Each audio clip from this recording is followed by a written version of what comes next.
అందరికీ నమస్కారం. కథల పల్లకి ఛానల్కి స్వాగతం. ఇప్పుడు మనం ప్రేమ పగ పెళ్ళి పార్ట్ 16 విందాం. నిన్ను బావా అంటే నీ మనసులో ఎంతలా సంతోషించావో నాకు తెలిసింది. కానీ అది నువ్వు పిలవమంటేనే పిలిచాను. పెళ్ళైన తర్వాత నన్ను బావానే పిలువు.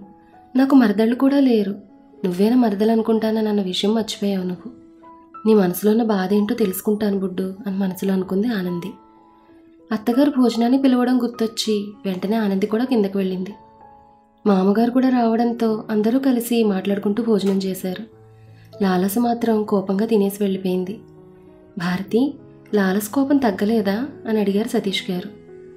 లేదండి, ఎంత నచ్చ చెప్పాలనుకున్నా తనలో మాత్రం మార్పు రావడం లేదు. మనం కూడా గారాబం ఎక్కువ చేశామేమో, పరిస్థితులు అర్థం చేసుకునేలా పెంచలేదేమో అనిపిస్తోంది నాకు అంది భారతి బాధగా. ఆనంది అర్జున్ ఏం మాట్లాడలేదు. నిజమే భారతి, కానీ ఇప్పుడు ఒకేసారి తను మార్చడానికి ప్రయత్నం చేస్తే తను మారకపోగా మన మీద కోపం పెంచుకుంటుంది. అది మంచిది కాదు అన్నారు సతీష్ గారు. అవుననుకోండి, కానీ తన ప్రవర్తన ఆనంది పట్ల. అత్తయ్య అంది ఆనంది వెంటనే. ఆగిపోయింది భారతి. నాకు తెలుసు ఆనంది, నిన్ను లాలస ఏదోటి అంటూనే ఉంటుందని. ఏమనుకోకమ్మా అన్నారు సతీష్ గారు కూడా బాధగా. అయ్యో మావయ్య, తను చిన్నపిల్ల, మీరు చెప్పినట్టు నెమ్మదిగా మార్చుకోవాలి. అది నేను చూసుకుంటాను. నన్నేదో అంటోందని మీరు బాధపడుతూ తన్నేదైనా అంటే నా మీద ఇంకా కోపం పెరిగిపోతుంది. నా వల్లే తను మీరు అలా అంటున్నారని. అవును భారతి, నువ్వు కూడా పట్టించుకున్నట్టే ఉండు. నేను నెమ్మదిగా నచ్చచెప్పడానికి చూస్తాను అన్నారు సతీష్ గారు. అలాగే అండి అంది భారతి. ఆనంది, రేపు ఆఫీస్కి వెళ్తున్నావట కదా? చాలా సంతోషంగా ఉందమ్మా. నువ్వు చాలా బాగా వర్క్ చేస్తావని అర్జున్ చెప్పాడు. అర్జున్ సొంతంగా పెట్టుకున్న కంపెనీ అది. దాన్ని మీ ఇద్దరూ కలిసి ఇంకా ఎంతో పైకి తీసుకెళ్లాలని కోరుకుంటున్నాను. ఆల్ ది బెస్ట్ తల్లి అని చెప్పి వెళ్ళిపోయారు సతీష్ గారు. మావయ్యకి తన మీద అంత నమ్మకం ఉండడంతో చాలా సంతోషంగా అనిపించింది ఆనందికి. భోజనాలు చేసిన తర్వాత అత్తగారితో కొంతసేపు కబుర్లు చెప్పి అప్పుడు తన గదిలోకి వచ్చింది ఆనంది. కానీ అప్పటికే అర్జున్ నిద్రపోతున్నాడు. నీతో మాట్లాడదాం అనుకున్నాను, అప్పుడే పడుకున్నావా అని మనసులో అనుకుని వచ్చి పడుకుంది. కానీ ఎంతకీ నిద్ర పట్టలేదు. నన్ను మా ఇంటికి వెళ్ళొద్దన్నాడు. వెళ్తే ఖచ్చితంగా గొడవ చేసి వాళ్ళని బాధ పెడతాడు. కానీ వాళ్ళని చూడకుండా నేను ఉండలేను. అసలు ఎందుకు అర్జున్ ఇలా చేస్తున్నాడు ఎంతకీ తెలియడం లేదు. కానీ ఈరోజు నేను బావ అన్నప్పుడు నీకెలా తెలుసు అని ఆశ్చర్యపోతూ అడగడంతోనే తను నాకు బావ అవుతాడని ఖచ్చితంగా అనిపిస్తోంది. కానీ అది ఎలాగో తెలియడం లేదు అని ఇలా అనేక రకాలుగా ఆలోచిస్తూ పడుకుంది ఆనంది. త్వరగా పడుకోవడంతో అర్జున్ త్వరగానే లేచాడు. ఆనంది లేటుగా పడుకోవడంతో ఇంకా పడుకునుంది. అర్జున్ వాష్రూంలోకి వెళ్ళి మగ్గుతో నీళ్లు తీసుకొచ్చి ఆనంది ముఖం మీద వేసుకొట్టాడు. ఆనంది తుళ్ళిపడి లేచుకొచ్చింది, ఏమైందో అర్థం కాక. తర్వాత అర్జున్ చేతిలో మగ్గు చూసి తన బట్టలు తడిచుండడంతో నా మీదే నీళ్లు పోస్తావా అని అరిచింది కోపంగా. ఈరోజు ఆఫీస్కి వెళ్ళాలని చెప్పాను, అయినా కూడా ఇంకా కుంభకర్ణుడి చెల్లెలా పడుకుంటే ఇంకేం చేయాలి అన్నాడు అర్జున్ వెటకారంగా. ఆఫీస్కి లేట్ అయితే అప్పుడు అనాలి, నువ్వు కావాలనే నేను పడుకోవడం ఇష్టం లేక ఇలా చేసావు, అంతే కదా అంది ఆనంది కోపంగా. అబ్బా, ఎంత బాగా అర్థం చేసుకున్నావు. నాకు తగిన భార్య అనిపించుకున్నావు. త్వరగా తయారవు, తర్వాత కోపంగా చూడొచ్చు అని వాష్రూంలోకి వెళ్ళిపోయాడు అర్జున్. బుడ్డు అని గట్టిగా అరిచి 2 చేతులు బెడ్ మీద వేసుకొట్టింది. పరుపు మెత్తగా ఉండడంతో దెబ్బ తగలలేదని అర్థమై నీ మీద కోపం నా మీద చూపించుకుంటున్నాను.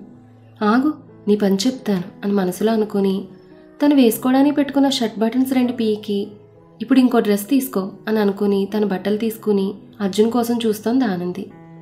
అర్జున్ తొందరగానే వచ్చేసాడు. కోపంగా అర్జున్ వైపు చూసి తన వాష్రూంలోకి వెళ్ళిపోయింది. తల తుడుచుకుని తన డ్రెస్ తీసుకుని షర్ట్ వేసుకున్నాడు. దానికి 2 బటన్స్ లేకపోవడం చూసి ఆనందే పనిచేసిందని అర్థమైంది అర్జున్కి. దాంతో వెంటనే కోపంగా ఆనంది టాప్ తీసి దానికున్న డిజైన్ పీకిపోయాడు. మళ్ళీ ఆగి ఎక్కడ తీసిన డ్రెస్ అక్కడ పెట్టి ప్యాంట్ అన్నీ వేసుకుని అమ్మా అమ్మా అని గట్టిగా అరిచాడు. ఇంతలో ఆనంది బ్రష్ చేసుకుని తన డ్రెస్ తెచ్చుకోలేదని బయటకొచ్చి అర్జున్ వైపు చూసి నవ్వుతూ వెళ్ళిపోయింది. మళ్ళీ అమ్మా అమ్మా అని గట్టిగా అరిచాడు అర్జున్. కొంతసేపు తర్వాత ఏంటి నానా ఎందుకలా అరుస్తున్నావు అంటూ వచ్చింది భారతి. అమ్మా, ఈ షర్ట్కి 2 బటన్స్ లేవు, కొంచెం కుట్టవా అని అడిగాడు అర్జున్. ఇంకోటి వేసుకోరా? లేదమ్మా, ఈరోజు మీటింగ్ ఉంది, ఇదే వేసుకుని వెళ్దాం అనుకుంటున్నాను. బటన్స్ ఉన్నాయి, కొంచెం కుట్టేస్తే చాలు అన్నాడు అర్జున్. ఇంతలో ఆనంది వాష్రూమ్ నుంచి బయటకొచ్చింది. ఆనంది, చిన్న పని చేసి పెట్టమ్మా. అర్జున్ షర్ట్ బటన్స్ ఊడిపోయాయంట, కొంచెం కుట్టు పెట్టమ్మా. ఇంకో షర్ట్ వేసుకోమనండి అత్తయ్య అంది అర్జున్ వైపు కోపంగా చూస్తూ. లేదు, ఇదే కావాలంట మీ ఆయనకి. నా కళ్ళజోడు కింద ఉండిపోయింది. ఇక్కడే థ్రెడ్ నీడిల్ ఉంటుంది, తీసి కొంచెం కుట్టేయమ్మా అంది భారతి. ఇంకేం చేయలేక అవి తీసుకుని వచ్చి అత్తగారు అక్కడే నిలబడి ఉండడంతో అర్జున్ షర్ట్ ఇప్పివ్వమని అడిగింది. నాకంత టైం లేదు ఆనంది, ఇలాగే కుట్టే అన్నాడు అర్జున్ చిన్నగా నవ్వుతూ. భారతి వెళ్ళబోతే ఆగమ్మా అని ఆపేశాడు. ఇక అత్తగారి ముందు ఏమనలేక అర్జున్ వేసుకున్న షర్ట్కి అలాగే బటన్స్ కుట్టడం మొదలుపెట్టింది ఆనంది. బాగా జరిగిందా అన్నట్లు కళ్ళు ఎగరేశాడు అర్జున్. గుచ్చనా అన్నట్లు సూదును చూపించింది ఆనంది. వద్దు అని అరిచాడు అర్జున్, ఎక్కడ సూది గుచ్చుతుందా అని కంగారులో. ఏమైందిరా? ఏం లేదమ్మా, అయిపోయిందా అని అడగబోయి వద్దని అన్నానంతే. సరే తయారై రండి అని భారతి వెళ్ళిపోయింది. టైం అవ్వడంతో తర్వాత చూసుకుందాంలే అని అనుకుని ఇద్దరూ తయారై కారులో బయలుదేరి వెళ్ళిపోయారు. ఆఫీస్ దగ్గర కారు దిగి అక్కడున్న జనాల్ని చూసి లోపలికి వెళ్లకుండా అక్కడే నిలబడింది ఆనంది. ఇంతలో వెనక నుంచి ఎవరో వచ్చి ఆనంది కళ్ళు మూశారు. తుళ్ళిపడి వెనక్కి తిరగబోయింది, కానీ తిరగలేకపోయింది. ఎవరు అని మాత్రం అడిగింది. చిన్నగా నవ్వు వినిపించింది, కానీ అదెవరో అర్థం కాలేదు ఆనందికి. ఇప్పుడు కాదు, మరోసారి ఏడిపించొచ్చులే, వదిలే అని అర్జున్ గొంతు వినపడడంతో ఆశ్చర్యపోయింది. తరువాత తను ఎక్కువ ప్రయత్నం చేయకుండానే కళ్ళ మీదని చేతులు తీసేయడంతో వెంటనే వెనక్కి తిరిగింది. అక్కడ నవ్వుతూ శ్రావణి కనిపించడంతో, వదినా నువ్విక్కడున్నావేంటి అని అడిగింది ఆనంది. ఇది మీ ఆయన ఆఫీసే కాదు, నా తమ్ముడు ఆఫీస్ కూడా అంది శ్రావణి నవ్వుతూ. చాలే నీ తమ్ముడు గొప్ప, ఎందుకొచ్చావో చెప్పు. కుళ్ళక్క మన మీద. అవును తమ్ముడు అంది శ్రావణి నవ్వుతూ. ఆనంది ఏదో అనుభూతుంటే తర్వాత మాట్లాడుకోవచ్చు, ముందు వాళ్ళందరూ స్వాగతం చెప్పడానికి వచ్చారు అన్నాడు అర్జున్ చిరుకోపంగా. ఆనంది కోపంగా అర్జున్ వైపు చూసి అందరూ ఉన్నారని ఏమనకుండా శ్రావణి చేపట్టుకుని ముందుకు వెళ్ళింది. పెళ్ళైన తర్వాత మొదటిసారి రావడంతో బొకేలు ఇచ్చి వెల్కమ్ చెప్పారు స్టాఫ్ అంతా. అందరికీ కలిపి నమస్కారం చేసి అర్జున్ వెనకాలే శ్రావణి తీసుకుని వెళ్ళింది ఆనంది. తన క్యాబిన్లోకి తీసుకుని వెళ్ళి కూర్చోండి అన్నాడు అర్జున్. కూర్చుంటే డబ్బులు ఇస్తారా మీ కంపెనీలో అని నవ్వింది శ్రావణి. ఆశ్చర్యపోతూ చూసింది ఆనంది. ఎందుకలా ఆశ్చర్యపోతున్నావు? గుర్తుందా, నేను చెప్పిన సర్ప్రైజ్ ఇదే. నేను జాబ్ కోసం సెర్చ్ చేస్తున్నానని తెలిసి అర్జున్ నాకు జాబ్ ఆఫర్ చేశాడు. మన కంపెనీయే కదా అని వెంటనే ఒప్పుకున్నాను. కానీ ఇక్కడికి వచ్చాకే తెలిసింది హాయిగా క్యాబిన్లో కూర్చుంటే డబ్బులు ఇస్తారని అంది శ్రావణి నవ్వుతూ. అక్కోయ్, అంత పని చేయకు.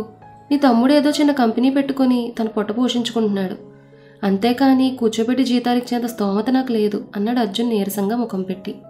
ఆ మాట గట్టిగా నవ్వింది శ్రావణి. అక్క, ఈరోజే కదా ఫస్ట్ డే, అందుకే నీకు ఇంకా వర్క్ చెప్పలేదు. కొంచెం సేపు కూర్చో, తర్వాత నా పిఏని వర్క్ గురించి చెప్తుంది అన్నాడు అర్జున్. ఇంతలో 3 జ్యూస్ గ్లాసులు తీసుకుని లోపలికి వచ్చింది రేఖ. గుడ్ మార్నింగ్ మ్యామ్ అని జ్యూస్ ఇచ్చింది అందరికీ. ఏంటి, నా పిఏ నుంచి మారిపోయి ప్యూన్ వేషం వేశావు అన్నాడు అర్జున్. ప్యూన్ తీసుకుని వస్తుంటే డోర్ దగ్గరే తీసుకున్నాను సార్, మీకు మేడంకే కదా అని. అర్జున్ శ్రావణిని పరిచయం చేశాడు. కొంతసేపు తర్వాత తను వస్తుంది, నేను చెప్పాను కదా ఆ వర్క్ తనకు చెప్పు. సార్, ఈరోజు మీ రేఖ నాకు గుర్తున్నాయి, లేకపోతే అప్పుడు అడుగుతాను, ఇప్పటికి వెళ్ళు. అలాగే సార్ అని వెళ్ళిపోయింది రేఖ. కొంతసేపు శ్రావణి అర్జున్ మాట్లాడుకున్నారు, కానీ ఆనంది ఏం మాట్లాడకుండా కూర్చుంది. ఇంక నేను వెళ్తాను అర్జున్, వర్క్ గురించి తెలుసుకుంటే రేపటి నుంచి స్టార్ట్ చేస్తాను అని ఆనందికి కూడా చెప్పి వెళ్ళిపోయింది శ్రావణి. శ్రావణిని ఎందుకు తీసుకున్నావు అని అడిగింది కోపంగా ఆనంది. నాకు ఉపయోగపడుతుందని అన్నాడు అర్జున్ నవ్వుతూ. అర్జున్, శ్రావణిని వల్ల బాధపడినా, తన బాధను చూసి నా కుటుంబం బాధపడినా నేను ఊరుకునేది లేదు, కాబట్టి జాగ్రత్తగా ఉండు అని కోపంగా అంది ఆనంది. అబ్బో, వచ్చిందండి తన కుటుంబాన్ని రక్షించుకోవడానికి అని వెటకారంగా నవ్వాడు అర్జున్. వెటకారం కాదు అర్జున్, నా గురించి నీకు బాగా తెలుసు. తెలుసు కాబట్టే ఏరుకోరి మరి పెళ్లి చేసుకున్నాను అన్నాడు అర్జున్ నవ్వుతూ. ఇంకేం మాట్లాడకుండా లేచి నిలబడింది ఆనంది. ఎక్కడికి అన్నాడు కోపంగా. నీకు ముందే చెప్పాను కదా ఈరోజు ఆర్యన్ కలవడానికి వెళ్తానని. నిన్నొచ్చాడు కదా నేను కలవడానికి, అప్పుడు మాట్లాడలేదా అని అడిగాడు అర్జున్ కోపంగా. అవును, కానీ కంపెనీ లాకర్లో నాకు కొన్ని వస్తువులు ఉండిపోయాయి. అంతేకాకుండా ఇప్పుడు రన్ అవుతున్న 2 ప్రాజెక్టుల గురించి తనకు వివరంగా చెప్పి రావాలి. నీ వస్తువుల్ని ఇక్కడ పంపించమని చెప్పి ఇంకా ఫోన్లో మాట్లాడితే సరిపోతుంది కదా అన్నాడు అర్జున్ కొంచెం చిరాగ్గా. సరిపోదని నీకు ముందే చెప్పాను, ఇదే లాస్ట్ టైం. ఒకసారి వెళ్ళి కలిసి అన్నీ మాట్లాడి వచ్చేస్తాను అంది ఆనంది మామూలుగా.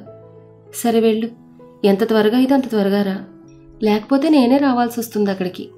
ఆ తర్వాత ఏం జరిగినా కూడా నాకు సంబంధం లేదు అన్నాడు ల్యాప్టాప్లో తన పని చేసుకుంటూ. వెంటనే కోపంగా బయటకు వెళ్ళిపోయింది ఆనంది. ఆర్య ఆఫీస్ పక్కనే కావడంతో లోపలికి వెళ్ళింది. ఎప్పుడూ నవ్వుతూ పలకరించే స్టాఫ్ ఆనంది వైపు ఆశ్చర్యపోతూ చూశారు. చిన్నగా నవ్వి ఆర్య క్యాబిన్లోకి వెళ్ళింది. ఆర్య ఆనందిని చూస్తూనే నవ్వుతూ, రా ఆనంది, నీకోసమే చూస్తున్నాను అన్నాడు. నేను చేస్తున్న ప్రాజెక్ట్లో నీకేమైనా డౌట్లుంటే అడుగు ఆర్య, వెంటనే చెప్పి వెళ్ళిపోవాలి. నా థింగ్స్ కూడా ఉన్నాయి, అవి తీసుకుని వెళ్ళాలి. అంత తొందర ఏంటి ఆనంది, ఎలాగో వచ్చావు కదా, లంచ్ ఇద్దరం కలిసి చేసిన తర్వాత వెళ్దు ఉండు అన్నాడు ఆర్య. లేదు ఆర్య, అంత టైం లేదు. అర్జున్. ఏంటి, అర్జున్కు భయపడుతున్నావా? అలాంటిదేం లేదు ఆర్య, నాకే చాలా బాధగా ఉంది నీ విషయంలో జరిగిన దానికి అంది ఆనంది బాధగా. మనం అనుకున్నవన్నీ జరగందే జీవితం అని తెలిసింది ఆనంది. కానీ నువ్వు అర్జున్తో ఉండడం మాత్రం నాకు నచ్చడం లేదు. ఆర్య, మళ్ళీ ఆ మాట అనకు, వదిలేసే. ఇదే మనం ఆఖరిసారి కలుసుకోవడం అని ఆర్యకి ఇంకా మాట్లాడే అవకాశం ఇవ్వకుండా తను చేస్తున్న ప్రాజెక్టుల గురించి చెప్పడం మొదలుపెట్టింది ఆనంది. అన్నీ తెలుసుకుని నువ్వు లేని లోటు మాత్రం భర్తీ చేయలేను ఆనంది. కనీసం మన ఫ్రెండ్స్గా. వద్దా ఆర్య, అది మన ఇద్దరికీ మంచిది కాదు అని చెప్పి వెళ్ళబోతుంటే ఆనందిని ఆపి, సరే కనీసం నాతో లాస్ట్ టైం నీకు ఇష్టమైన గ్రేప్ జ్యూస్ అయినా తాగు అని తన ముందు గ్లాస్ పెట్టాడు ఆర్య. ఆర్య వైపు అనుమానంగా చూసింది ఆనంది. అంత అనుమానంగా చూడకు, అందులో ఏం కలపలేదు. నీకంత అనుమానంగా ఉంటే నీ గ్లాసుని ఏం తాగుతాలే అని తన ముందు పెట్టిన గ్లాస్ తీసుకుని తన గ్లాసుని ఆనంది ముందు పెట్టాడు. అది కాదు ఆర్య, నీకు అర్జున్ మీద ఉన్న కోపం తెలుసు నాకు. కానీ ఇప్పుడు అతను నా భర్త, నేను నా ఇంటి పరువు తీయాలని అనుకోవడం లేదు. ఇంకా అర్జున్ గురించి నా గురించి నువ్వు పట్టించుకోకపోవడమే మనకు మంచిది. నువ్వు మంచిగా నటించి మా ఇద్దరి మీద పగ తీర్చుకునే ఆలోచన ఉంటే మాత్రం దాని గురించి మర్చిపో. నా వల్ల జరిగిన దానికి నీకు క్షమించమని అడగడం తప్ప నేను ఇంకేం చేయలేను. ఆనంది అలా అనేసరికి ఇంకేం అనలేకపోయాడు ఆర్య. వారి మాటలు వినపడకపోయినా వారిద్దరూ కనిపిస్తూ ఉండడంతో ఇక్కడ జరుగుతున్న అన్ని విషయాలు అర్జున్కి చెప్తున్నాడు. ఆర్య కంపెనీలో పనిచేస్తున్న అర్జున్ మనిషి. ఏదో డ్రింక్ ఆఫర్ చేసిన విషయం తెలిసి ఆర్య ఏమైనా చేస్తున్నాడా అని అనుమానం వచ్చి వెంటనే ఆనంద్కి ఫోన్ చేశాడు అర్జున్. స్క్రీన్ మీద బుడ్డు అని కనిపించడంతో వెంటనే చేతిలోకి తీసుకుంది ఫోన్ని. ఆనంది కంగారు చూసి, ఎవరు ఫోన్ అని అడిగాడు ఆర్య. ఇక నేను వెళ్తాను ఆర్య, నేను బాధ పెట్టినందుకు నాకు చాలా బాధగా ఉంది. Once again I'm really sorry అంది ఆనంది.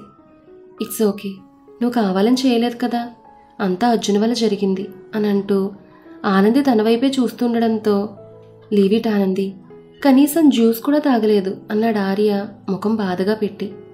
టైం లేదు ఆర్య, ఓకే బాయ్ అని గబగబా బయటకొచ్చి తమ ఆఫీసులోకి వెళ్ళింది ఆనంది. నువ్వెంత వద్దన్నా కూడా అర్జున్ని దెబ్బతీయాలంటే నాకున్న ఆధారం నువ్వు మాత్రమే. అందుకే నీ దగ్గర బాగానే ఉండడానికి ట్రై చేస్తున్నాను అని మనసులో అనుకుని ఆనంది ముందు నుంచి తీసుకున్న గ్లాసును పక్కన పెట్టి రెండో గ్లాసులో ఉన్న జ్యూస్ని తాగాడు ఆర్య. మళ్ళీ అర్జున్ నుంచి కాల్ రావడంతో, వచ్చేసాను, కంగారు పడకు అంది వెంటనే అతని క్యాబిన్లోకి వెళ్తూ. నాకెందుకు కంగారు, వచ్చింది పని చేయడానికి, అది చేయకుండా సోది కార్యక్రమం చేస్తుంటే ఏం చేయాలి? కోపంగా చూస్తున్న అర్జున్ వైపు చూసి, నేను చేయాల్సిన పని చెప్తే స్టార్ట్ చేస్తాను అంది ఆనంది. మంచిది అని తను చేయాల్సిన పని చెప్పాడు. ఏం మాట్లాడకుండా అర్జున్ వైపు చూస్తున్న ఆనంది ముఖం ముందు చెయ్యి ఆడించి, ఏంటి అలా చూస్తున్నావు అన్నాడు అర్జున్. మీ ఆఫీస్లో అందరినీ జాబ్ని తీసేస్తున్నావా అని అడిగింది ఆనంది. ఏంటి అన్నట్టు చూశాడు అర్జున్. లేకపోతే ఏంటి ఇంత పని? అర్జున్ తన తలని తన చేతితో కొట్టుకుంటూ, ఏ చేయడం రాదా? చేయడం రాకపోతే ఇంటి దగ్గర కూర్చో, ఇంకా పని వచ్చేమో అనుకుని ఆఫీస్కి తీసుకొచ్చాను అన్నాడు. అర్జున్, ఇంత పని ఇస్తావా? చెప్తా ఆగు, ముందు ముందు నీకు ఉంటుంది అని మనసులో అనుకుని, నా క్యాబిన్ చూపిస్తే వెళ్తాను అంది కోపంగా. అవసరం లేదు.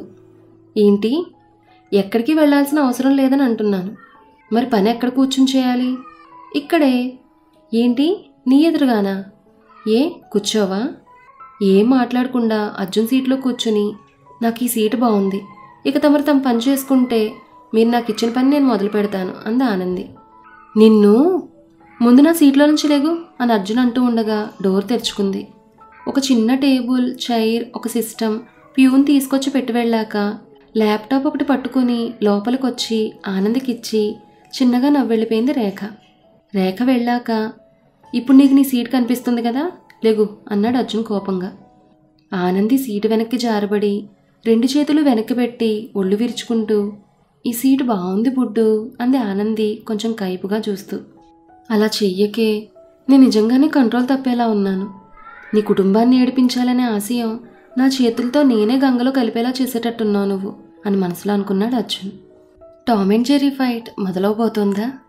ఆనంది అర్జున్ని ఏ విధంగా తన దారిలోకి తెచ్చుకుంటుంది? ఈ విషయాలన్నీ కూడా మనం నెక్స్ట్ ఎపిసోడ్లో తెలుసుకుందాం. ఈ కథ మీకు నచ్చితే లైక్ చేయండి, షేర్ చేయండి. అలాగే మన కథల పల్లకి ఛానల్ని సబ్స్క్రైబ్ చేసుకోండి. ధన్యవాదాలు.